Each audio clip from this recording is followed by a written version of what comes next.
Our mind focuses on what we don't have rather than what we want. Visualizing is a way to train and stretch the mind to make room for the manifestation of our deepest desires. Joseph Murphy, the author of the best-selling self-help book, The Power of Your Subconscious Mind, says that whatever beliefs, thoughts, and opinions we impress on our subconscious mind are made manifest in our experiences. Well then, how can we get our subconscious mind to work for us? How does visualizing the desire help us overcome negative thoughts? It's what we are going to discuss here in today's video, in light of Murphy's teachings. But before we start, make sure you hit the red subscribe button below this video and subscribe to our channel to be a part of our YouTube family. Let's now get started. Michelangelo was perhaps the greatest sculptor in history. He said, "I saw the angel in the marble and carved until I set him free."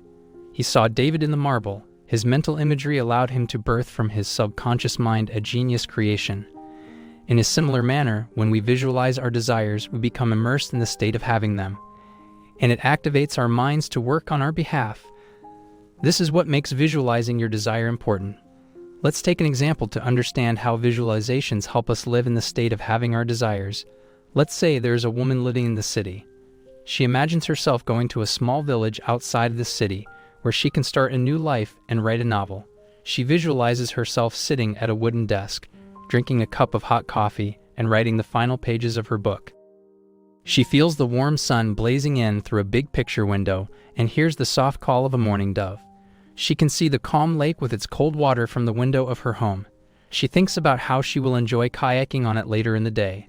While imagining all this, she feels fulfilled, content, and at peace, not only in what she is imagining, but in reality too. Now when she repeats this imagined scene, her subconscious mind starts feeling like it's real. You experience the same feelings and emotions as you would in reality. Repetition of the same scene impresses the subconscious mind, and ultimately resources become available that lead you toward the situation that you imagined. Circumstances are automatically created in favor of the goal that you imagine. For example, the woman who is imagining going to a village, sitting at a desk, having a cup of coffee, and writing a novel may receive a surprise phone call from an old friend who recently moved to that village, and he invites her there. The fact is, our subconscious mind can't distinguish between reality and imagination. If you imagine it, it will produce the same emotions and feelings that it will produce in reality. According to Joseph Murphy, there are two parts of the brain. One is the conscious mind, while the other is the subconscious mind.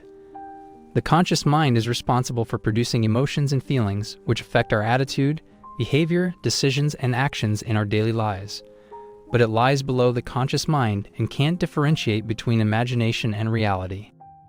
It simply gets directions from the conscious mind in the form of thoughts and produces the relevant emotions or feelings. Because it is linked to the conscious mind, whatever the conscious mind sends to it, it receives without arguing and considers it real. Now if we play a scene in our conscious mind, our subconscious mind will accept it as real, and it will give rise to the same emotions and feelings that it will in some real situation. Now the fact is that the mind has a tendency to support our beliefs so that they get strengthened.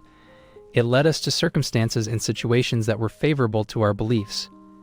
This is natural. We notice things more that are important to us or that we think often about. Let's say you speak English, but you move to China and relocate to another country where nobody speaks English. This is a natural process. We are automatically led to situations and circumstances that are in accordance with our beliefs. Whatever you imagine and feel deeply, circumstances will lead you to experience it in reality. No matter what it is, it will come in real form.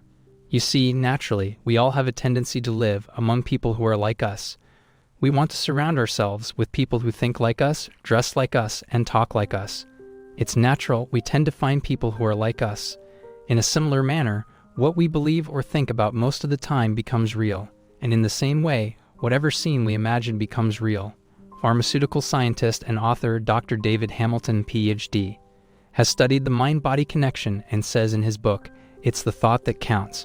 Why mind over matter really works, that thoughts, feelings, and intentions are strong enough to affect our genes." According to him, everyone can harness the power of thoughts and feelings to bring about positive health effects. Many times he talked about visualization. He suggested many visualization techniques that are used by thousands of people around the world. In an article titled, "Visualization Alters the Brain and Body," he writes, "Your brain cannot tell the difference between something that's real and whether you are just imagining it. In his book, he refers to an experiment done by scientists at Harvard University involving brain scans and imagery. The scientists taught a simple 5-finger combination of piano notes to a group of people, which they practiced for 2 hours a day. This was done for 5 consecutive days. He said that another group of volunteers didn't actually play the notes but just imagined playing them. They visualized the same combination for the same time period, 2 hours a day for 5 consecutive days. Dr. Hamilton says that the brain scans of those who practiced physically and of those who just imagined it was the same. It's because the brain can differentiate between what's real and what's imagined. Using visualizations, we can make positive impressions on our subconscious mind, which will lead us to experience the desired circumstances in our lives. Now let's discuss what visualization techniques or methods you can use to visualize your desire. What methods are considered to be the most effective?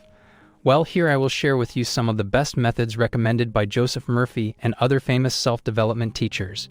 The first method is to meditate on the condition that you want to produce. Dr. Wayne Dyer, an internationally renowned author and speaker in the field of self-development, writes in his book, "Continuously contemplate yourself as being surrounded by the conditions you wish to produce." He explained this idea with an illustration by saying, "The Wright brothers didn't contemplate the staying on the ground of things just as Thomas Edison didn't contemplate the darkness of things. Instead, they placed their attention and focus on a compelling vision, which provided motivation to achieve their goals." Now, this second technique involves meditating on a word or affirmation. This is a very simple technique. Here, you write an affirmation, a phrase, or even a single word that expresses your desire. For example, if you want to become a well-known author, you can write something like, "I am an internationally recognized author." Write it on a note card and focus on it for 2 to 5 minutes in the morning. Soon, that phrase or word expressing who you want to be or what you want to get will be placed in your subconscious mind. This technique is very effective because in the morning your mind will be sharp and at its full potential, and you will be able to imagine better what you want to manifest in your life.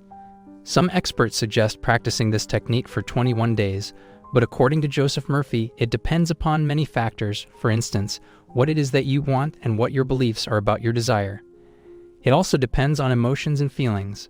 If you feel your desire more deeply with strong and positive emotions, you will be able to visualize it more clearly, and it will become your reality. The third visualization technique is the mental movie technique. This is Joseph Murphy's famous technique, and many times in his book he talks about it. There is a famous Chinese proverb, "A picture is worth 1,000 words." William James, the father of American psychology, stressed the fact that the subconscious mind will bring to pass any picture held in the mind and backed by faith. Act as though I am, and I will be. In this technique, you simply create a movie of what you want.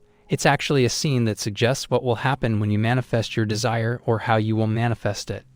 You imagine and visualize this scene again and again with strong emotions, just like it is happening in reality. If you successfully create such a scene and imagine it daily for some time with emotions and feelings, life will lead you towards a situation where it will happen to you in reality. Joseph Murphy suggests practicing this technique in the morning when you wake up and at night before you go to bed. The more you practice this technique, the more the scene feels real to you. When you start feeling it, you will start living it.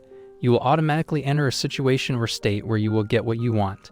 The fourth useful visualization technique is the use of a vision board. A vision board can actually add clarity and make dreams and goals indelible in the mind. On a poster board of any size, paste pictures, symbols, and words from magazines and other sources onto the board. Use creativity and intention and think about all that you desire, from the vacation to Italy to completing that long-standing project. Keep this board in a place where you can see it daily. It is a good idea to write affirmations or phrases that remind you of your desire. Whenever you look at it, you will automatically visualize your desire. Well, now we have discussed 4 techniques that can help you visualize your desire, but many people complain that visualizations don't work. Let's discuss the reasons why the techniques could potentially fail, so you can avoid them from the very outset. Failure is typically caused by a lack of confidence and putting in too much effort. Throughout the entire book, Joseph Murphy repeats the phrase, "Easy does it." You only need to ask, trust, and let it go in order to receive. The process is simple. Negative suggestions and doubts, such as, "Things are getting worse," "I will get no answer," and "It's hopeless," can easily lead to failure if they are repeated frequently with intensity and emotion. Reject all of the negative thoughts that come into your mind about yourself or your desires and refuse to give them any importance or attention. Neutralize the negative thoughts as soon as you become aware of them. For example, when you think, "I am dumb," immediately break the pattern and say, "I am so brilliant." If you don't believe what you are saying to yourself, it won't happen in reality. Be bold enough to claim that it is your right to be rich, and your subconscious mind will honor your claim. If you are having problems in any area of your life, it signifies that your subconscious mind is not fully sure that you will always have plenty of what you want. You have to first believe that you deserve everything you want and more in order to fulfill any of your goals. When you believe strongly that you deserve what you want, it automatically gets attracted to you. These techniques are effective, and they have helped thousands of people. You can make use of a vision board in addition to any other technique because it reminds you of your desires.